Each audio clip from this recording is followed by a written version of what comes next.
Hi all.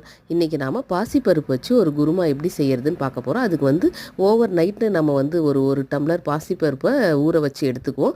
In case ஊற வைக்க மறந்துட்டாலும் no problem. நம்ம ஜஸ்ட் ஒரு பேனில் ஒரு 2 மினிட்ஸ் அப்படியே ரோஸ்ட் பண்ணி அதை செஞ்சிட்டாலும் டக்குன்னு வெந்துடும்.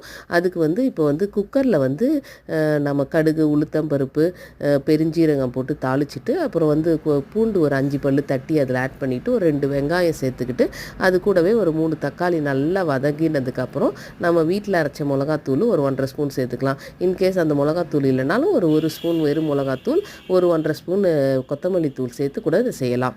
இது கூட இப்போ இந்த பாசிப்பருப்பை சேர்த்துட்டு நல்லா தாராளமாக ஒரு 2.5 டம்ளர் தண்ணி சேர்த்துக்கிட்டு உப்பு தேவையான அளவு, ஒரு கரம் மசாலா ஒரு 1/2 ஸ்பூனு இது கூட சேர்த்துக்குவோம்.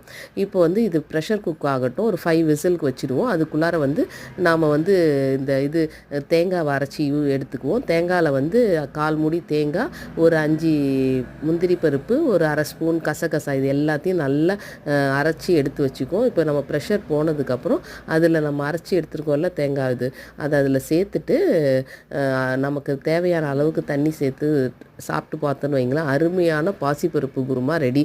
இது பாசிப்பருப்பு அவ்வளோ ப்ரோட்டீன் ரிச்சு குருமா. நீங்கள் கண்டிப்பாக இதை சப்பாத்தி கூட ட்ரை பண்ணி பாருங்களேன், சூப்பராக இருக்கும். கண்டிப்பாக மிஸ் பண்ணாமல் இந்த குருமாவை ட்ரை பண்ணுங்கள்.